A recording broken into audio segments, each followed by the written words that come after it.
hormati Bapak Ibu guru, pendidik SDN 1 Kota serta kampus Widajaya. Pertama-tama marilah kita panjatkan puji syukur kehadirat Allah Subhanahu wa taala, di mana pada kesempatan siang hari ini saya akan melaksanakan diseminasi tentang budaya positif. Salawat serta salam semoga tetap tercurahkan kepada baginda Nabiullah Muhammad Sallallahu Alaihi Wasallam. Sebelum acara ini dimulai, saya akan membacakan susunan acaranya. Yang pertama itu adalah pembukaan, yang kedua sambutan dari Ibu Kepala Sekolah, yang ketiga materi, dan yang keempat atau terakhir adalah penutup. Marilah kita buka pada acara siang hari ini dengan bacaan Bismillahirrahmanirrahim bersama-sama. Untuk acara selanjutnya yaitu adalah sambutan dari Ibu Kepala Sekolah. Monggo kepada Ibu Walidiyah, saya waktu dan tempat saya persilakan.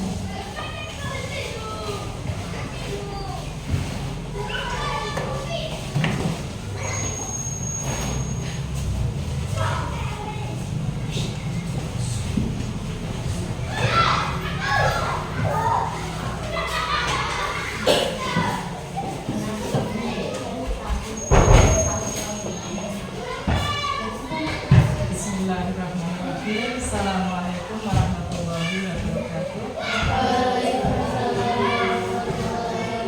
Kepada yang saya hormati Bapak serta Ibu Guru SD Negeri 1 Botomolyo serta kakak-kakak kampus mengajar angkatan 7 dari Kementerian Pendidikan, Kebudayaan, Riset, Teknologi yang saya hormati dan saya banggakan.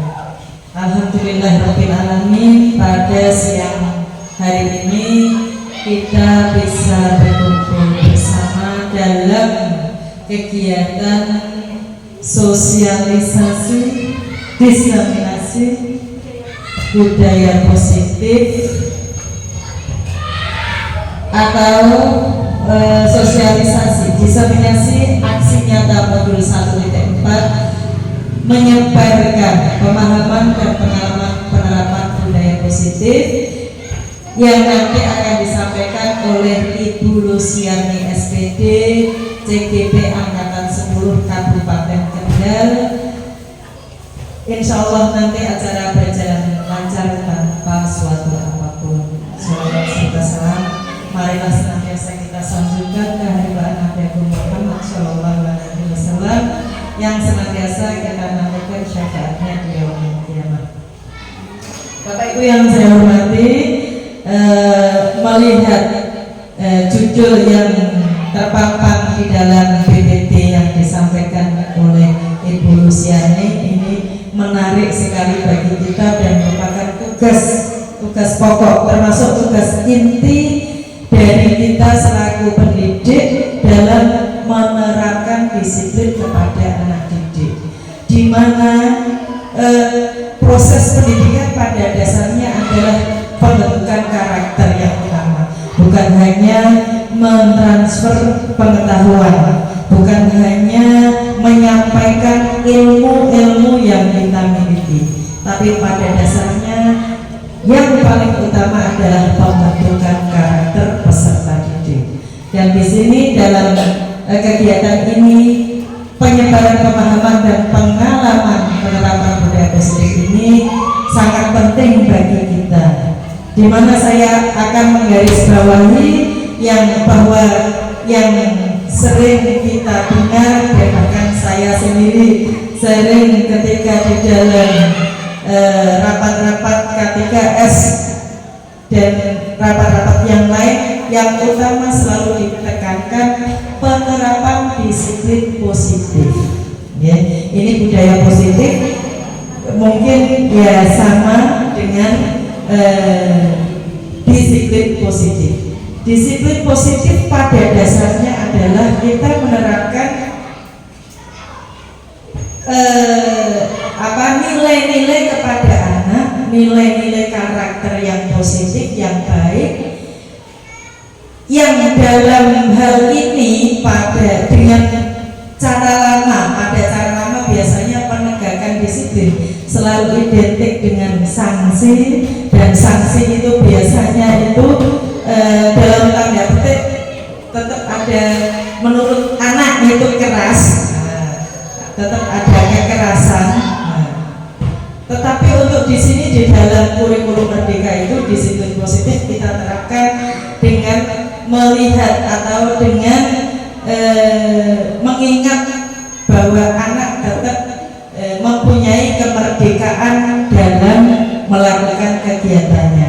Untuk itu penerapan disiplin positif di sini kita menerapkan pembiasaan pada anak, menerapkan nilai-nilai karakter pada anak yang sesuai dengan norma, sesuai dengan moral, nilai moral yang berlaku tanpa melalui kekerasan, sanksi, dan bahkan kata-kata yang mengandung ancaman. Misalnya kalau tidak ini, kamu begini, tidak begitu.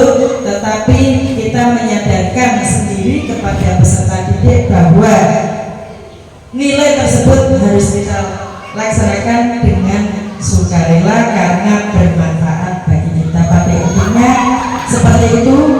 Mungkin nanti kita ikuti apa yang akan disampaikan Ibu Luciani SPD dalam aksi nyatanya dalam melaksanakan tugas mendiseminasikan aksi nyata modul 1/4 dengan tema menyebarkan pemahaman dan pengalaman penerapan budaya positif. Demikian Bapak Ibu, mari kita ikuti meskipun di lingkungan kita sendiri, saya harapkan Bu Lucy melaksanakannya sesuai dengan artinya disampaikan secara serius meskipun dalam keadaan kita juga santai, artinya tidak untuk sekedar menggugurkan tugas. Ini dia lagi. Begitu ya Mbak Lucy, insya Allah sangat bermanfaat sekali bagi kita semua. Marilah kita ikuti dengan penuh antusias dan semangat. Selamat mengikuti diseminasi dari saya. Terima kasih sekali Bu Lucy. Ini ilmu baru juga bagi kita, meskipun kita mungkin sudah menerima, sudah sering membaca tentang disiplin positif, tetapi dengan adanya kegiatan ini kita akan digugah kembali, diingatkan kembali tentang tugas kita. Dari saya cukup sekian. Assalamualaikum warahmatullahi wabarakatuh.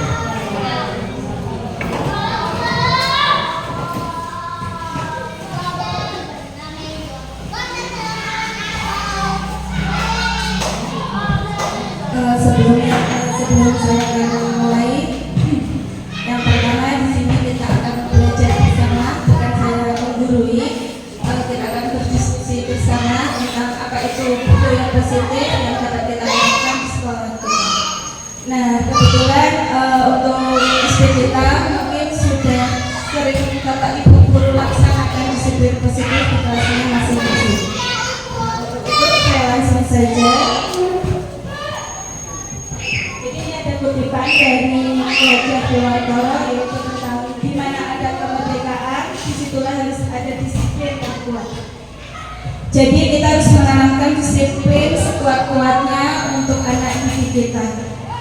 Sungguh pun disiplin itu bersifat self-disiplin, yaitu kita sendiri yang mewajibkan kita dengan sekeras-kerasnya, tetapi itu sama saja. Sebab jikalau kita tidak cakap melakukan self-disiplin, wajiblah penguasa lain mendisiplinkan diri kita, dan peraturan demikian itulah harus ada di dalam suasana yang merdeka. Jadi disiplin positif tidak hanya serta-merta ada, tapi Ki Hajar Dewantara pun sudah memberikan kutipannya langsung. Latar belakang saya mengadakan diseminasi ini yaitu adalah sekolah ada institusi pengembangan karakter. Jadi di sekolah kita itu tidak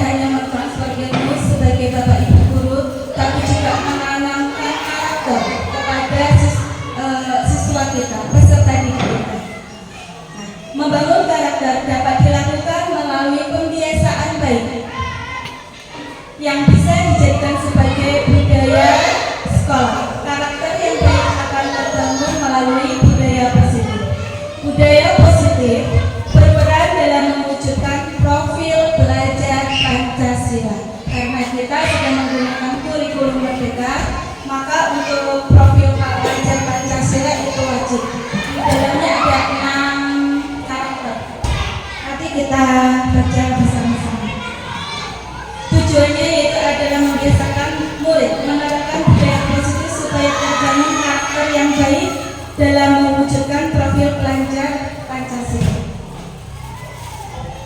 Tolak ukurnya adalah karakter murid menjadi lebih baik dibuktikan dengan tidak adanya jarangnya murid melakukan pelanggaran keyakinan kelas yang tertuang dalam buku pengamatan sikap. Nanti ini tolak ukur, nanti setelah itu kita akan diskusikan bersama-sama apa yang akan kita pelajari. Jadi di sini kita semua akan belajar tentang yang pertama adalah perubahan paradigma belajar, yang kedua adalah disiplin positif, yang ketiga nilai-nilai kebajikan, kebutuhan dasar manusia, selanjutnya adalah motivasi manusia, posisi kontrol guru, keyakinan kelas, dan segitiga restitusi. Nanti akan saya sampaikan 8 poin ini satu persatu. Yang pertama yaitu adalah pembelajaran dengan paradigma baru. Pembelajaran dengan paradigma baru merupakan pembelajaran yang dirancang berdasarkan prinsip pembelajaran berdiferensiasi, sehingga para peserta didik belajar sesuai kebutuhannya berdasarkan tahap perkembangan sesuai teori psikologi modern untuk mewujudkan profil pelajar Pancasila. Jadi Bapak Ibu, saya tanya, apa elemen di profil pelajar Pancasila itu apa saja? Terima kasih.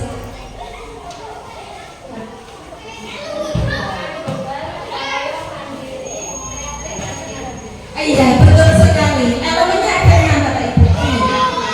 Jadi elemennya ada kreatif. Saya kasih ya. Beriman, bertakwa kepada Tuhan yang Maha Esa dan berakhlak mulia, berkebinekaan global, gotong royong, kreatif, bernalar kritis, dan mandiri. Terima kasih Bu Pekti sudah menjawab. Jadi dengan pembelajaran paradigma baru di kurikulum Merdeka itu kita harus mewujudkan profil pelajar Pancasila yang terdiri dari 6 elemen ini.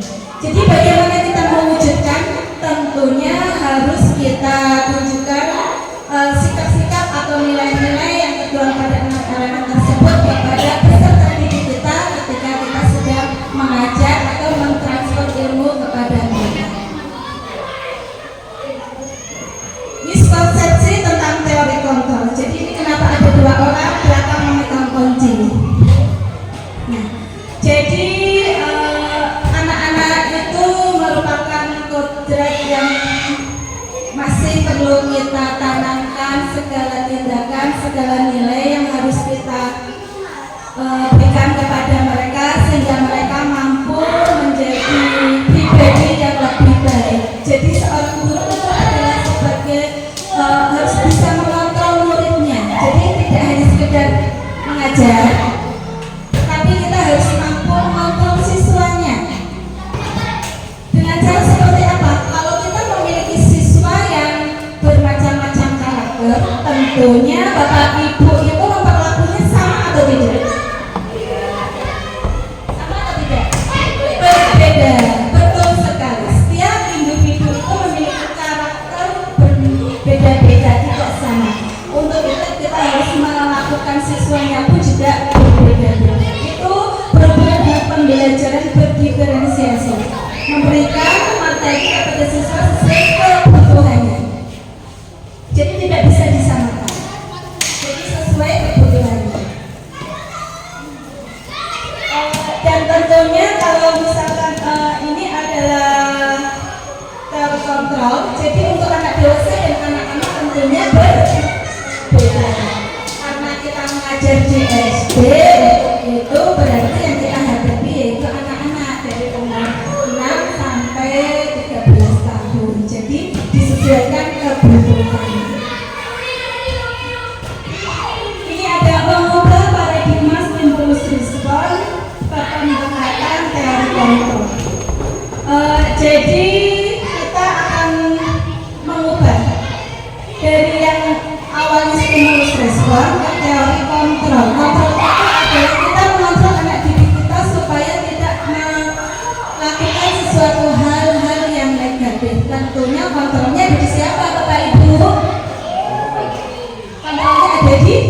guru. Betul sekali. Nah, realitasnya kita selalu memandang kebutuhan kita itu sama, tapi aslinya kebutuhan kita itu berbeda. Kalau kita lihat dari teori kontrol, semua orang melihat hal yang sama. Yang sesungguhnya setiap orang memiliki gambaran hal yang berbeda-beda. Iya tidak? Iya, betul sekali. Kita mencoba mengubah orang agar berpandangan sama dengan kita. Tapi ternyata kita bisa memahami pandangan orang lain tentang dunia. Itu yang seharusnya. Perilaku buruk dilihat sebagai suatu misalkan, tapi di teori kontrol itu tidak. Semua perilaku memiliki tujuan. Baik buruknya perilaku siswa, pasti mereka memiliki tujuan. Saya contohkan, misalkan anak didik kita ada yang nakal. Nah, pasti dia punya tujuan. Kenapa dia nakal, mencubit temannya atau seperti apa? Itu biasanya karena dia tujuannya apa?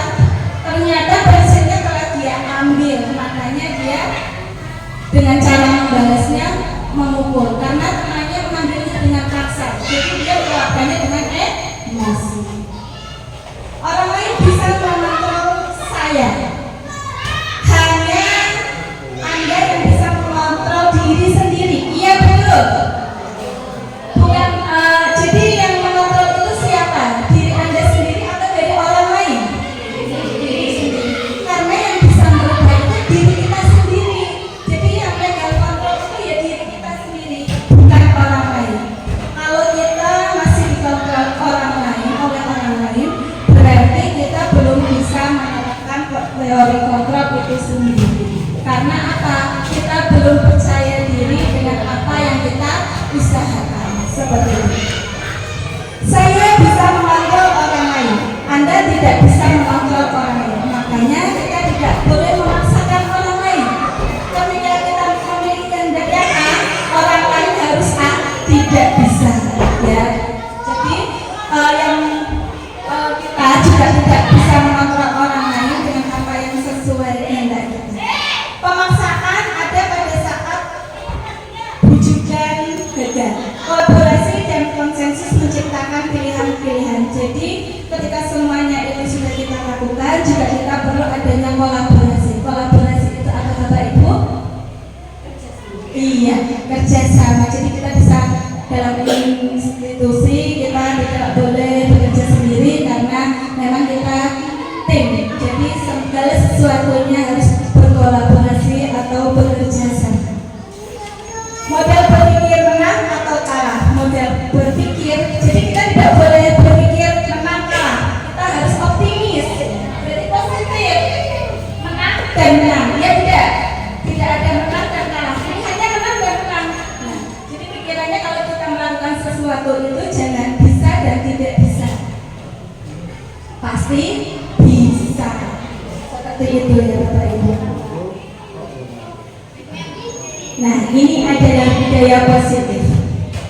Budaya positif adalah nilai-nilai, keyakinan, dan kebiasaan di sekolah yang berpihak pada murid, agar murid dapat berkembang menjadi pribadi yang kritis, penuh hormat, dan bertanggung jawab.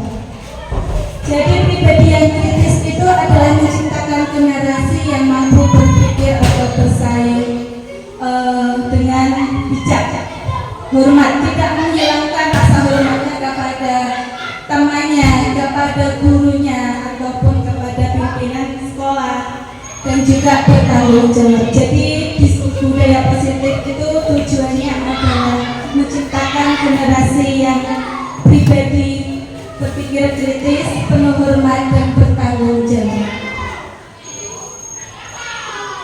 Disiplin positif adalah merupakan suatu cara penerapan disiplin tanpa kekerasan dan ancaman yang dalam praktiknya melibatkan komunikasi antara perilaku yang efektif antara guru dan murid.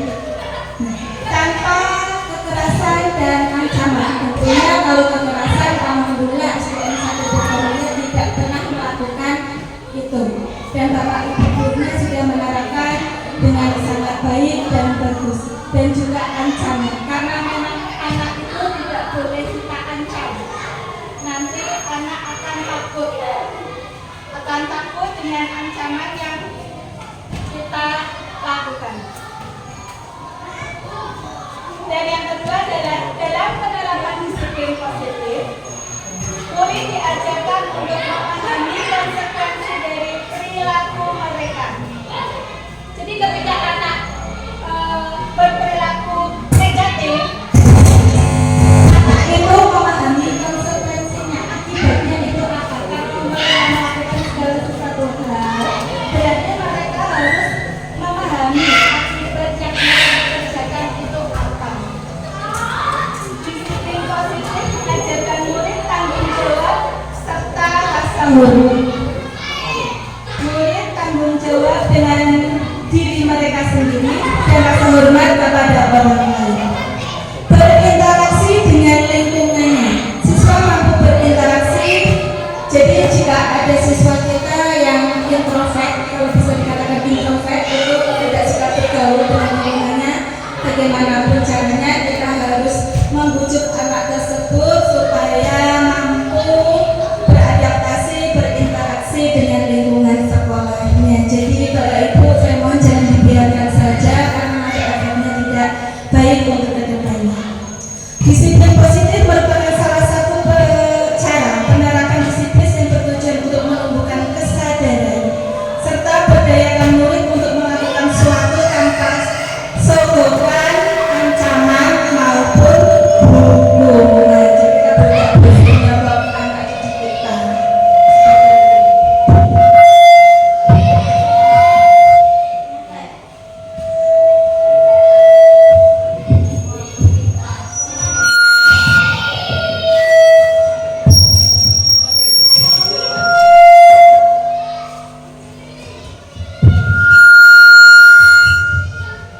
Adalah nilai-nilai kebajikan. Apa itu nilai kebajikan? Nilai yang disepakati bersama lepas dari suku bangsa, agama, bahasa, maupun latar belakang. Ini saya contohkan nilai kebajikan yang ada di institusi, sekolah, maupun organisasi. Termasuk ada nilai profil pelajar Pancasila, yaitu ada 6 elemen.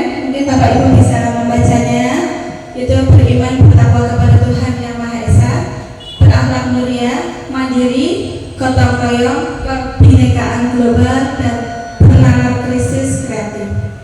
Yang kedua yaitu Ibu Primary Years Program. Itu biasanya diterapkan untuk anak yang usia 7 tahun sampai 13 tahun. Berarti di SD, tanpa kita sadari juga sudah menerapkan hal tersebut, yaitu adalah toleransi, rasa hormat, integritas, mandiri, menghargai, antusias, empati, keingintahuan, kreativitas, kerjasama, percaya diri, dan komitmen. Saya sudah pernah melakukan semuanya di dalam kelas. Dan yang selanjutnya yaitu keterampilan hidup atau apa? Keterampilan hidup itu apa? Life skill. Di situ juga ada nilai-nilai yang berkembang di dalamnya, itu adalah dapat dipercaya, lurus hati, pendengar yang aktif, tidak merendahkan orang lain, dan memberikan yang terbaik untuk diri kita sendiri. Dan nilai ini tentunya Bapak Ibu sudah memahami semuanya, dan saya yakin Bapak Ibu juga sudah menerapkan nilai-nilai kebajikan dan dituangkan kepada peserta didiknya masing-masing. Yang selanjutnya yaitu adalah kebutuhan dasar manusia. Apa itu kebutuhan dasar manusia? Yaitu adalah kebutuhan segala sesuatu yang kita lakukan untuk mendapatkan apa yang kita inginkan. Seluruh tindakan yang kita lakukan memiliki tujuan tertentu, dan semua usaha terbaik yang kita lakukan adalah dalam rangka agar kebutuhan dasar kita terpenuhi dengan baik. Nah, sebelum saya geser ke selanjutnya, kira-kira Bapak Ibu ada berapa kebutuhan dasar manusia?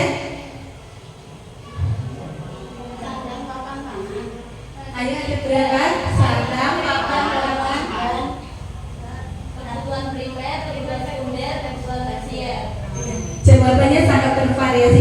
kita lihat ya, apa saja itu. Nah, 5 kebutuhan dasar manusia itu adalah bertahan hidup, makan, pakaian, lanjut. Ya, ya betul. Yang kedua adalah rasa sayang dan rasa diterima. Apa saja? Rasa diterima, dipedulikan, berbagi, kerjasama, menjadi bagian dalam kelompok. Selanjutnya adalah penguasaan, harga diri, keinginan untuk dianggap memimpin, berprestasi, diakui dan didengar. Dan yang selanjutnya adalah kebebasan, mandiri, memiliki pilihan mencoba hal baru, mampu mengendalikan arah dirinya, bermain humor, antusiasme, yang terakhir adalah kesenangan. Bermain humor, antusiasme. Saya rasa 5 kebutuhan dasar manusia sebelum saya mengikuti CGP tahunnya juga itu primer, sekunder. Ternyata setelah belajar lagi 5 kebutuhan dasar manusia itu ini, dan di dalamnya juga terkandung nilai-nilai sendiri. Iya, betul sekali. Dan yang selanjutnya adalah motivasi perilaku manusia. Menurut Dian Goosen dalam bukunya Restructuring School Discipline menyatakan ada 3 alasan motivasi perilaku manusia. Yang pertama dari ekstrinsic, yaitu untuk menghindari ketidaknyamanan atau hukuman. Selanjutnya adalah untuk mendapatkan imbalan atau penghargaan dari orang lain. Dan yang dari intrinsik adalah untuk menjadi orang yang mereka inginkan dan menghargai diri sendiri dengan nilai-nilai yang mereka percaya. Tentunya nilai apa yang mereka percaya adalah nilai yang positif. Kita di sini akan belajar tentang apa itu hukuman, konsekuensi, dan restitusi. Yang pertama adalah hukuman. Kita dengan anak bolehkah memberi hukuman? Boleh tidak?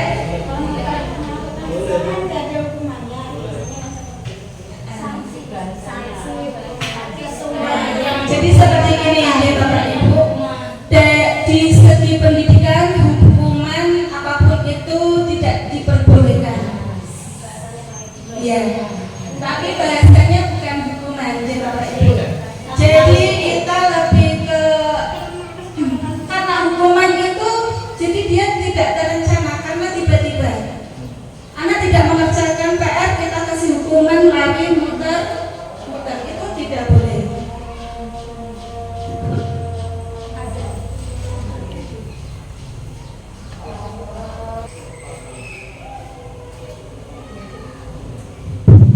Kita lanjut ya.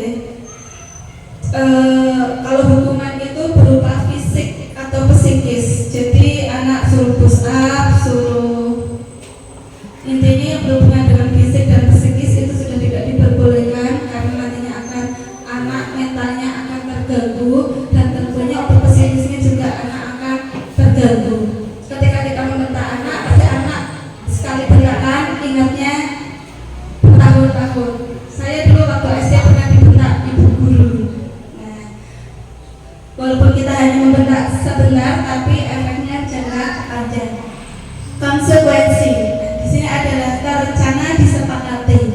Jadi kalau kita memiliki keyakinan kelas atau kesepakatan kelas, tentunya harus disepakati semua siswanya dan ibu gurunya.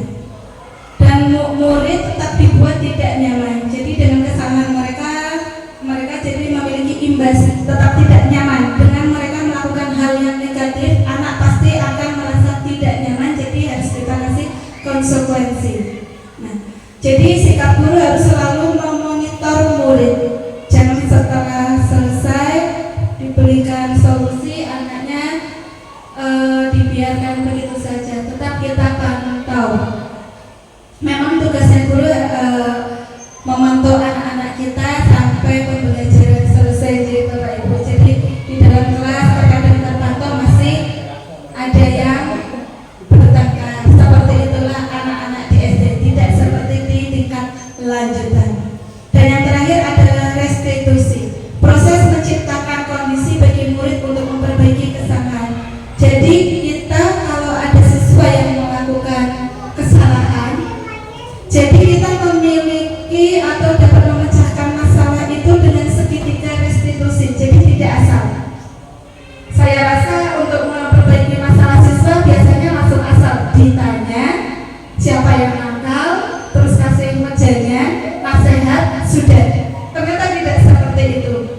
Ya, memang mungkin Bapak Ibu guru sudah melakukan, tapi tanpa disadari, oh ternyata saya sudah melakukannya. Seperti itu.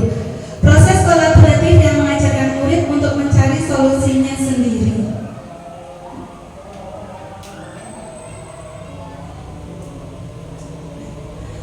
Ini adalah 5 posisi kontrol guru. Sebelum memecahkan masalah, kita belajar 5 posisi kontrol guru. Kira-kira Bapak Ibu guru berada di posisi kontrol yang sebelah mana? Penghukum, pemantau, manajer, teman, pembuat merasa bersalah. Ayo, di sebelah mana Bapak Ibu guru? Kita seharusnya sebagai guru itu di sebelah mana? Gimana Pak? Manajer, betul sekali. Tapi anak SD itu susah diterapkan seperti kita posisi kontrol sebagai manajer. Kita bahas satu-satu ya.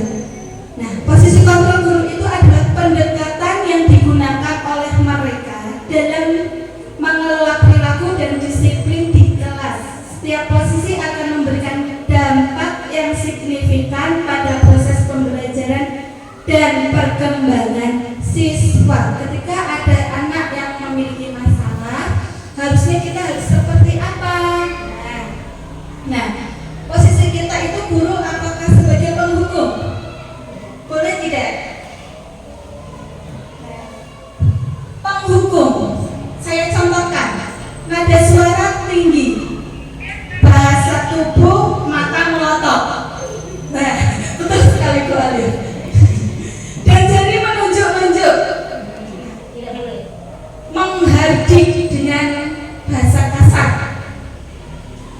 Ini ada kalimat yang mengumpamakan sebagai kita guru sebagai kontrol, penghukum ya.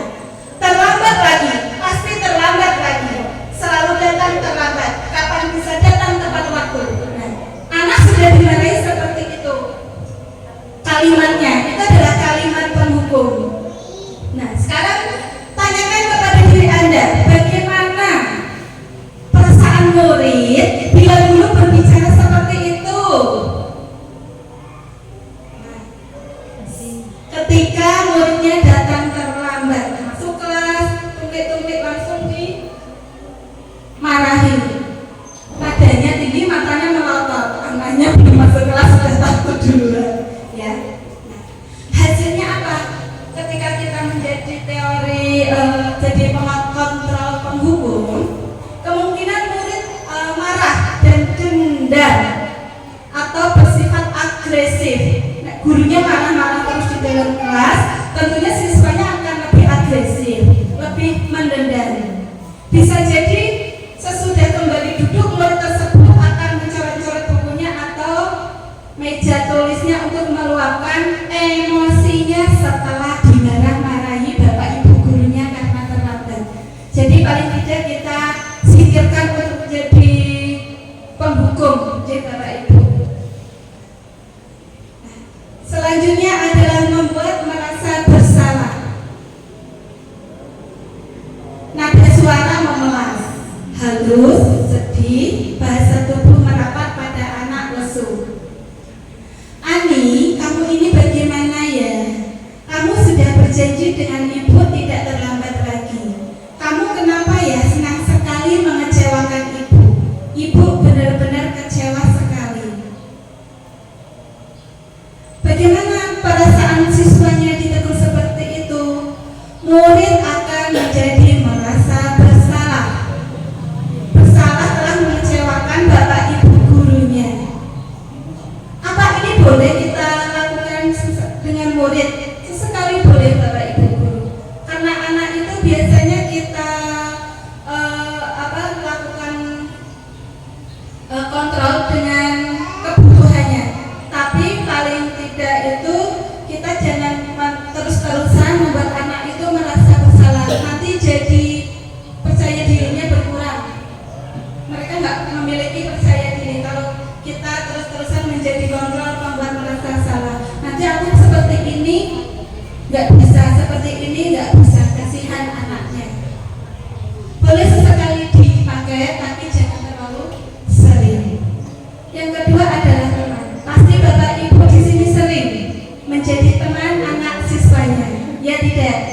Iya, karena untuk anak-anak sekolah dulu saya juga berpikir kita karena saya mengajar di kelas 2, jadi untuk posisi sebagai teman itu biasanya lebih efektif karena pendekatannya lebih mengena ketimbang yang lainnya. Karena anak-anak seusia satu kelas 2 itu memang butuh perhatian khusus, tidak seperti yang kelas lebih tingginya. Nada suara ramah, akrab dan bercanda. Tidak mungkin kita melakukan kelas 1 sambil marah-marah anaknya kabur. Ya, bahasa tubuh merapat pada murid, mata senyum jenaka. Jadi kita harus pasang senyum paling manis kalau kelas 1 2 ya. Seemosi gurunya aja tetap masih harus tersenyum. Nah, ini ada kata-katanya. Ini ayolah, bagaimana sih kamu kemarin kamu sudah janji ke ibu bukan? Kenapa terlambat lagi? Sambil tertawa ringan. Ya sudah, tidak apa-apa, duduk dulu sana. Karena anak kelas 1 2 tidak bisa kita kerasi. Adit, kenapa kamu berangkat terlambat terus? Nah, tidak bisa seperti itu. Halus saja kadang masih meleot anaknya.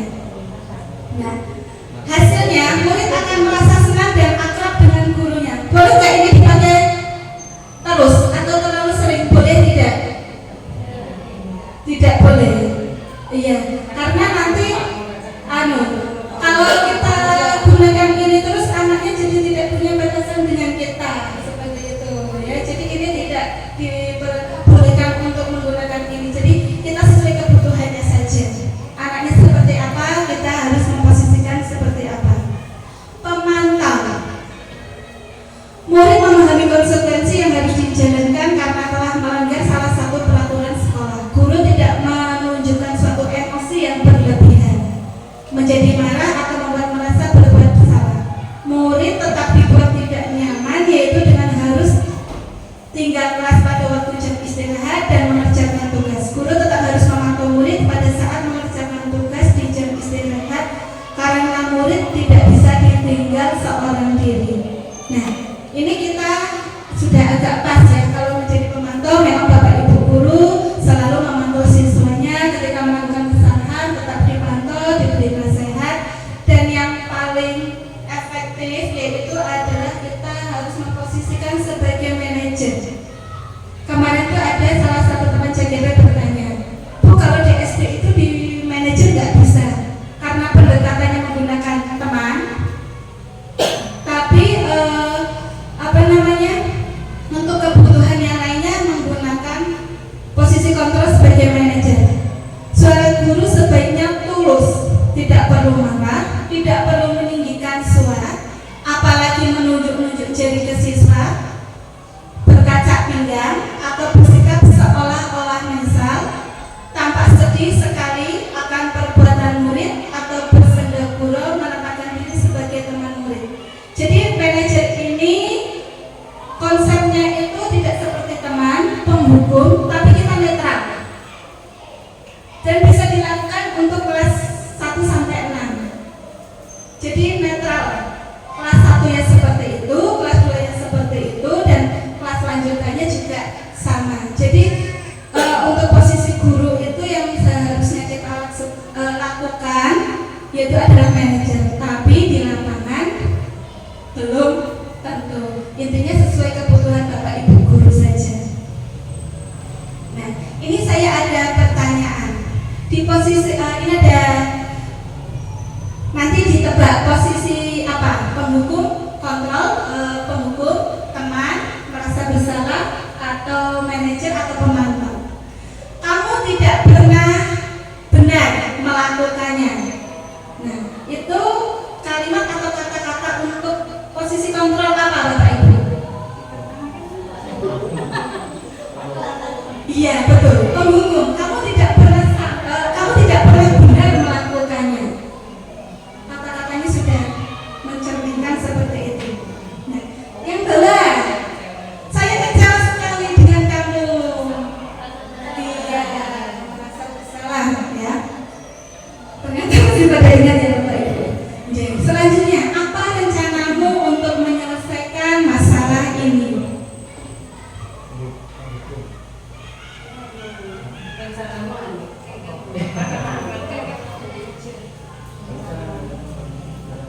Ini kita skip dulu. Kalau yang ini, ayolah lakukan demi Bapak Ibu ya. Teman, lebih santai dari bahasanya, ya kan? Iya. Terus satu lagi ini yang ketinggalan. Kamu tidak pernah mendapat nilai jika tidak mengerjakan tugas.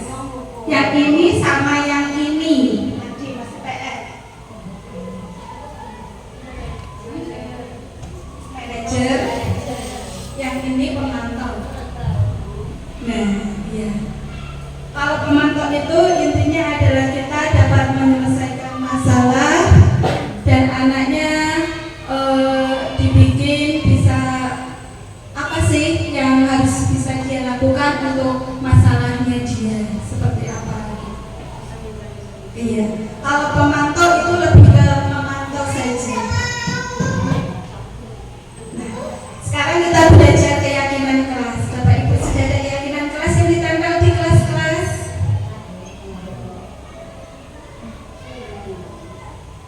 Nah, contohnya seperti ini.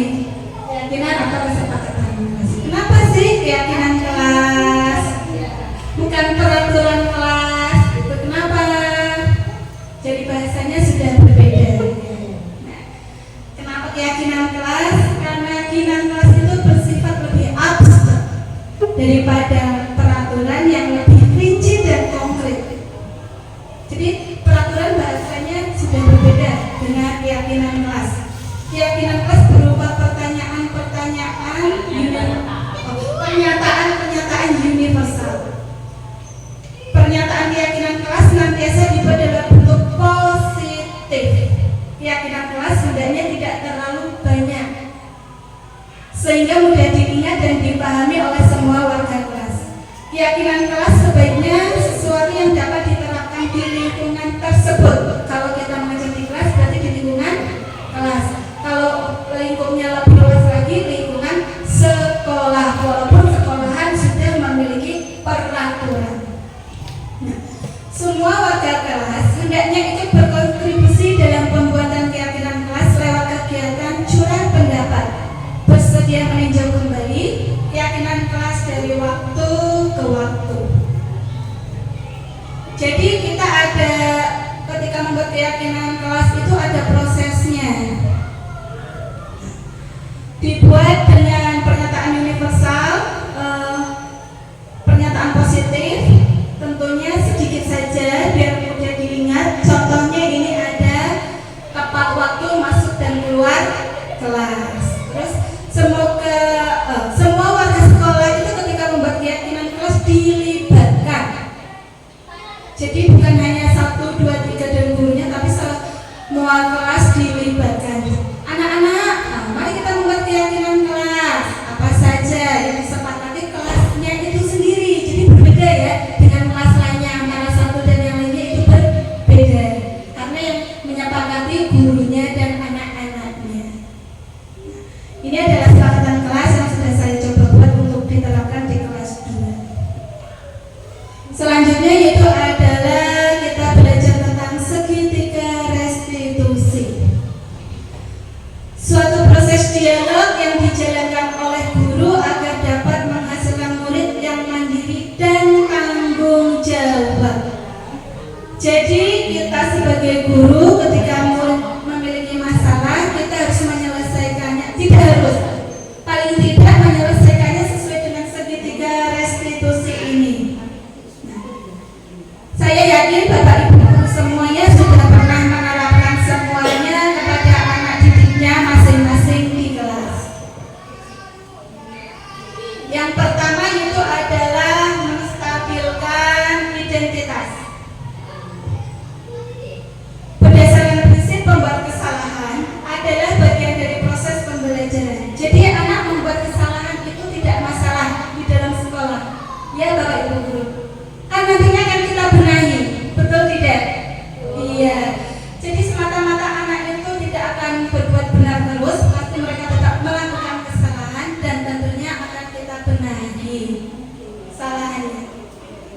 Yang pertama, ketika kita melakukan menyelesaikan masalah anak tersebut, ada anak terlambat. Jadi kita menyelesaikan menggunakan segitiga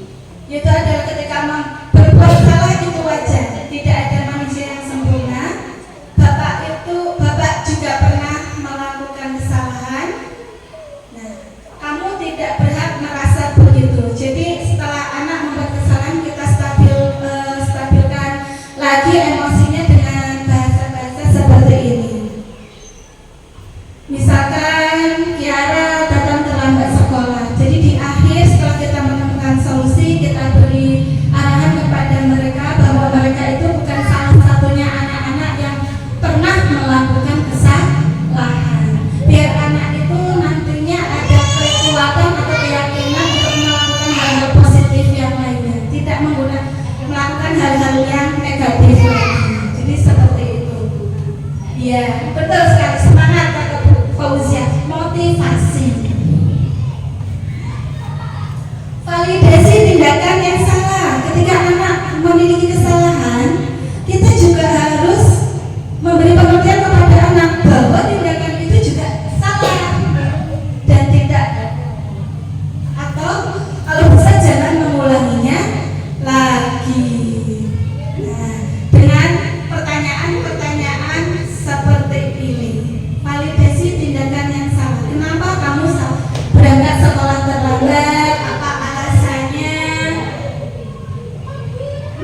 Dan yang terakhir adalah menanyakan keyakinan. Menanyakan keyakinan berdasarkan prinsip teori kontrol bahwa pada dasarnya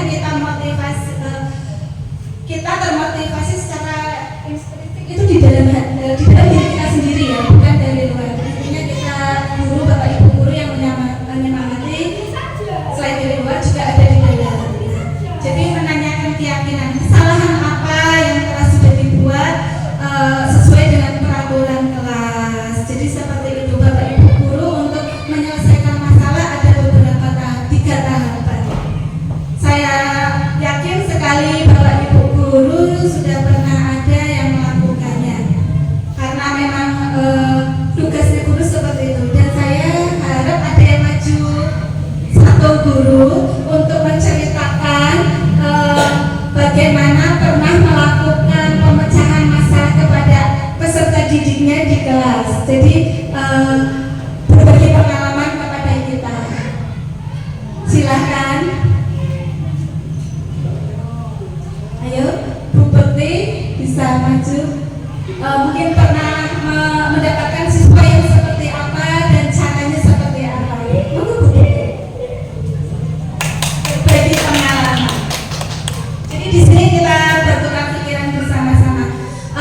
Mungkin ini adalah materi yang saya sampaikan. Nanti bisa kita diskusi bersama-sama atau mungkin ada yang bertanya, silakan. Baik, assalamualaikum warahmatullahi wabarakatuh.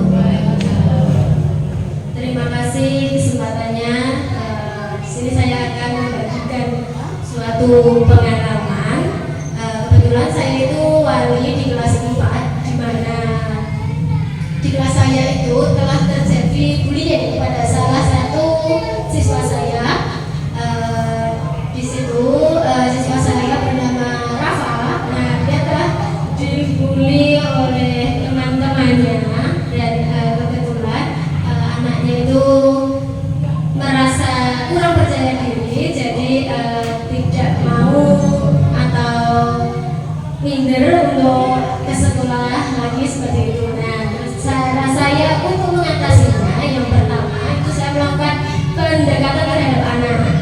Yang kedua, saya itu bekerja sama dengan orang tua dan guru-guru yang lain, karena di kelas 4 itu tidak hanya saya yang mengajar, tetapi juga ada guru-guru yang lain. Jadi semua guru itu kita saling berkolaborasi agar semuanya mengetahui keadaan yang terjadi di kelas saya. Jadi ketika saya tidak masuk di kelas 4 dan ada pelajaran guru lain itu juga ikut membantu dan ikut andil untuk memberikan pendekatan terhadap siswa yang merasa dibully, serta anak yang membuli, agar dia tidak melakukan hal seperti itu lagi. Yang lebih saya tekankan lagi itu pemberian nasihat kepada siswa yang telah melakukan pembulian terhadap temannya. Karena apa? Ketika hal tersebut tidak diatasi, itu akan merengek, jadi akan berkelanjutan dan akan membuli teman-teman yang lain seperti itu. Mungkin itu saja yang dapat saya sampaikan. Kurang lebihnya saya mohon maaf. Wassalamualaikum warahmatullahi wabarakatuh. Terima terima kasih Bu Lutfi ternyata sudah menerapkan atau sebagai apa kita pendidik kontrolnya seperti apa untuk masalah anak didiknya. Mungkin Pak Fauzan mau menambahi sedikit tentang anak didiknya, pernah seperti apa? Silakan Pak Fauzan bisa. Nah, iya sharing saja, betul sekali kita di sini sharing. Terima kasih Bu Lucy. Assalamualaikum warahmatullahi wabarakatuh.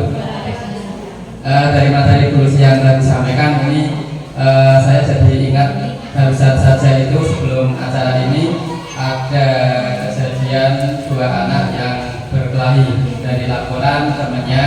Terus kemudian saya masuk kelas, kemudian saya panggil dua anak itu. Saya selidiki apa masalahnya karena mereka tidak mau minta maaf satu sama lain, tetap gontok-gontokan atau masih merasa yang benar atau menyalahkan yang lain. Kemudian saya tanya, ini masalahnya apa gitu. Kemudian setelah ditelusuri ternyata biasa yang anak tersebut biasa usil. Kemudian saya langsung, ya ini sumber masalahnya. Ternyata setelah seperti itu mereka jadi tenang, santai kembali, terus bisa berdamai. Mungkin dari pengalaman ini, apakah tindakan saya ini tidak memperpanjang masalah anak, maksudnya biar langsung damai kembali, bermain kembali. Terima kasih, mungkin hanya saya seperti itu. Assalamualaikum warahmatullahi wabarakatuh. Terima kasih, ternyata banyak sekali masalah-masalah di dalam kelas.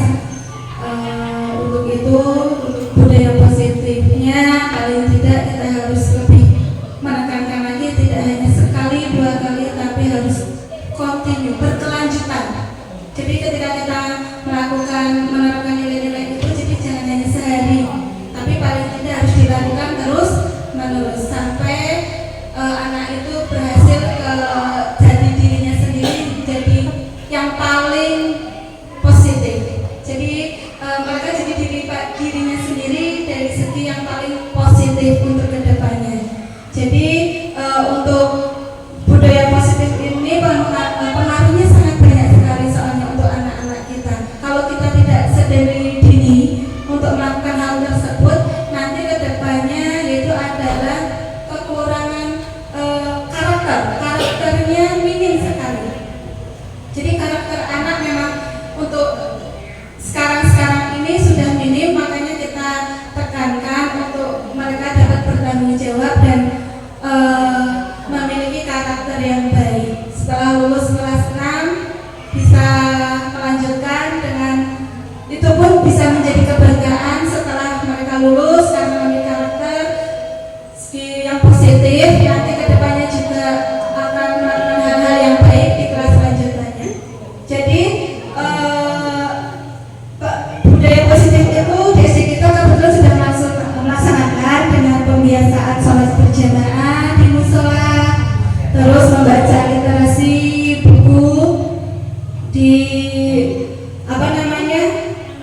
sebelum pembelajaran 10 menit atau 5 menit, dan kita membersihkan lingkungan kita, dan upacara ini pembiasaan rutin yang kita laksanakan yang dapat menciptakan budaya positif atau menciptakan karakter anak. Dan ini tahunan biasanya kita ada P5 atau memperingati hari besar dengan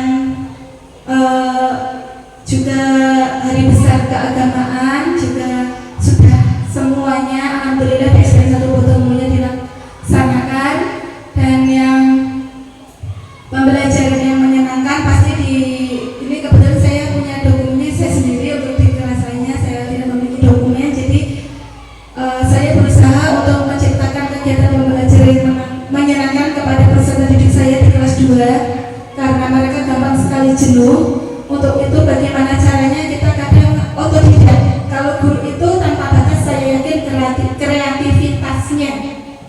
Jadi kadang tanpa kita planning, kadang kita mau mengajar apa ya, kita juga harus berkreasi, kreatif, inovatif. Walaupun kadang terkendala sarana dan prasarana sekolah, kita bisa memanfaatkan lingkungan belajar di lingkungan sekitar sekolah. Saya juga pernah menggunakan daun untuk sebagai media pembelajaran, menulis kalimat, dan anak itu senang sekali. Nah, daunnya petik dari mana? Di depan itu sangat banyak. Untuk media menulis kalimat yang mereka pahami. Ternyata daun itu bisa buat menulis ya Bu, bisa. Terus pensilnya dengan apa? Karena di sini mungkin tapi saya tetap menggunakan pensil karena harus motak-motak sapu itu eman-eman. Jadi tetap menggunakan pensil tapi medianya daun, dan itu murah didapatkan, tidak harus membeli. Pokoknya jadi guru itu inovasinya memang harus melebihi ekspektasi kita, karena kalau memang kita tidak memiliki dana yang lebih, kita bisa menggunakan yang sudah terpakai juga, itu juga bisa, kayak sampah kita dibuat apa. Jadi itulah guru, Masya Allah luar biasa untuk bisa menjadi sekreatif mungkin untuk anak didik kita. Saya yakin Bapak Ibu guru semuanya sudah melakukan kreativitas anak-anak dan berinovasi, dan kita harusnya tidak ketinggalan tentang media pembelajaran atau inovasi-inovasi pembelajaran lainnya. Belajarnya lewat mana Bu? Bisa lewat internet atau PNN. Itu kita juga banyak sekali belajar dari situ, atau sesama rekan guru kita saling belajar. Bu, kemarin saya juga pernah pakai media mohon hitung, masih ada di tempel, itu juga untuk belajar menghitung. Itu saya buat sendiri, saya menggambar pohon, hitung, terus saya membuat kubus. Nanti anak bisa sesuai dengan angkanya, berapa tambah berapa, bisa menggeser dengan angkanya. Jadi memang guru itu dituntut untuk kreatif. Untuk siapa? Untuk tentunya untuk anak didik kita semua. Cukup sekian dari saya, materi yang saya berikan tentang disiplin positif. Saya harap ilmunya atau kita belajar bersamanya dapat bermanfaat untuk di kemudian hari, dan mungkin saya harap ada Bapak Ibu guru yang memberikan refleksi atau kesimpulan atau tanggapan tentang materi yang saya berikan. Monggo silakan Bu Alif atau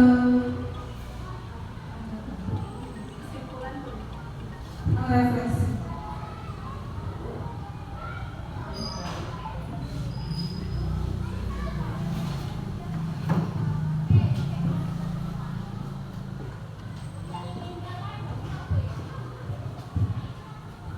Terima kasih waktu yang diberikan. Untuk yang kedua kalinya saya berada di depan teman-teman semua dalam kegiatan diseminasi, sosialisasi aksi nyata tentang budaya positif ya Bu Lucy ya.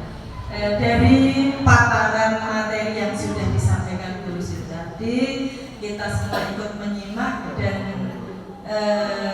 untuk saya sendiri akan menggarisbawahi bahwa penerapan budaya positif di sekolah kita ini, materi ini sangat-sangat bermanfaat bagi kita, dan selanjutnya kita itu sudah melaksanakan. Bahkan pada waktu kita selalu ada kegiatan di luar untuk apel, setiap pagi selalu kita berikan materi-materi, berikan kepada anak tentang nilai-nilai positif. Nah, karena sesuatu hal kemudian terutama musim hujan, kita masuk di dalam kelas untuk diberikan kepada Bapak Ibu guru masing-masing yang berhubungan dengan literasi dan penerapan budaya positif. Di sini saya menggarisbawahi bahwa materi ini sangat-sangat bermanfaat bagi kita semua untuk menyegarkan kembali ingatan kita semua dalam melaksanakan tugas sebagai pendidik dan pengajar, yaitu diantaranya dalam membentuk karakter peserta didik menjadi yang beriman, bertakwa, dan mempunyai budi pekerti yang luhur serta akhlak yang mulia. Di sini yang saya tertarik adalah kesepakatan kelas. Itu saya sudah berkali-kali mendapatkan materi, namun pada prakteknya itu belum secara nyata. Sudah diberikan secara abstrak, tetapi secara nyatanya ini sudah diwakili oleh Bu Lucy. Kalau di kelas-kelas lain istilah sebenarnya sudah dilaksanakan, cuma istilahnya masih istilah konvensional, yaitu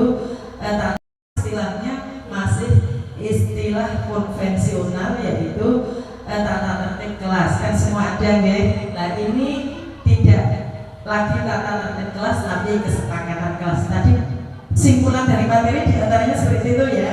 Jadi setiap kita membuat peraturan itu harus kita sepakati dengan anak lebih dahulu.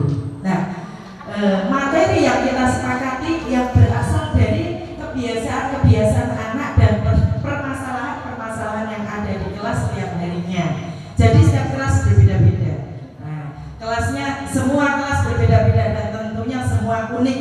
Kelas 1 dengan keunikannya yang diampu oleh Bu Alif, kelas 2 dengan keunikannya Ferdi dan lain-lain yang diampu oleh Bu Lucy, kelas 3 yang diampu Bu Ari juga punya keunikan tersendiri, dan pasti ada anak-anak lakone, cara kita lakone yang kadang bikin gaduh kelas, bikin kurang nyaman teman-temannya, itu pasti ada. Dan untuk itu kita tidak bisa langsung menerapkan hukuman dan lain-lain yang disampaikan tadi, tetapi itu kita gunakan bahan untuk membuat kesepakatan kelas. Misalnya ada sampah, biasanya kalau konvensional kan saya sendiri besok lagi yang membuang sampah saya denda ngosek JC atau didenda dengan Rp500, uangnya digunakan nanti untuk membuat aransemen kelas agar lebih bagus atau dan lain sebagainya. Itu tidak boleh. Jadi semua untuk membentuk pribadi anak itu harus dengan kesepakatan. Kesepakatan itu dimulai dari awal penyadaran. Kalau menurut saya lebih ke menyadarkan siswa. Jadi guru di sini harus harus banyak ngomongnya, ya, banyak istilahnya harus dibuat skenario dulu, tidak langsung ngomong tapi langsung tiba-tiba, tapi bahasanya menurut anak itu kasar, itu memarahi, tetapi kita membuat skenario supaya anak itu bisa menerima dengan nyaman, menyadari dan menerapkan disiplin tersebut. Saya lihat itu membuang sampah. Tadi sampah di depan saja barusan pagi diingatkan itu siangnya jam 10 saya mau keluar itu di tempat bak tanaman, pot tanaman yang besar itu yang belum ada tanamannya, ternyata ada sampahnya banyak dan sampah itu baru. Nah, itu anak-anak banyak yang tidak sadar tentang sampah itu.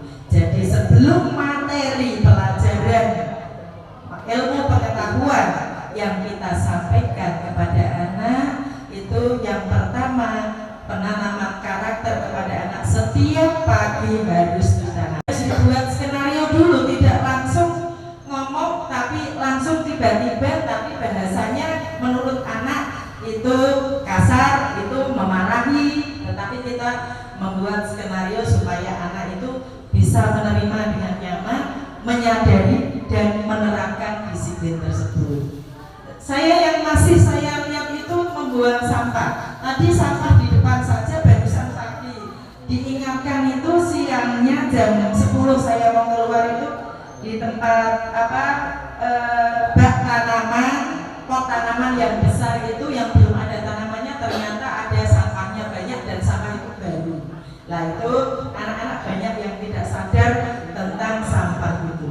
Jadi sebelum materi pelajaran ilmu pengetahuan yang kita sampaikan kepada anak, itu yang pertama penanaman karakter kepada anak setiap pagi harus ditanamkan selain literasi, ya. Jadi pesan dari saya, mari kita tanamkan perilaku anak, karakter anak yang sesuai dengan karakter yang slogan kita yaitu membentuk siswa yang cerdas dan berakhlak mulia. Yang pertama tentu beriman dan bertakwa, berbudi pekerti luhur, cerdas dan berakhlak mulia. Akhlak itu sangat penting sekali. Dan saya tambahkan lagi barusan itu, tapi Pondosari yang terkena, SD Pondosari dan SD Karangsuno, lulusan Pondosari dan Karangsuno yang berada di MTS kemarin itu sempat melabrak ke SMP 1 Cepiring, siswa SMP 1 Cepiring, tapi sore hari tadi ke rumahnya. Nah, itu bawa coret sangat panjang, padahal anaknya itu sekarang naik ke kelas 2 Pak ya. Nah itu kan yang kena nanti juga gurunya. Nah itu kita tanamkan di SD siswa-siswa kita supaya tadi berakhlak mulia tadi dengan menerapkan yang sudah disampaikan dulu sih, yaitu membuat kesepakatan kelas. Mari yang kelas-kelas lain tata tertib kelas tolong diganti kesepakatan kelas dan kita mulai membuat kesepakatan kelas dari awal berdasarkan permasalahan-permasalahan yang ada di kelas. Sekian, terima kasih sekali Bu Lucy atas ilmunya, sangat bermanfaat bagi kita semua, dan tepuk tangan untuk Bu Lucy. Terima kasih waktunya, saya silakan. Terima kasih semuanya. Untuk acara yang selanjutnya yaitu adalah penutup. Mari kita bersama-sama tutup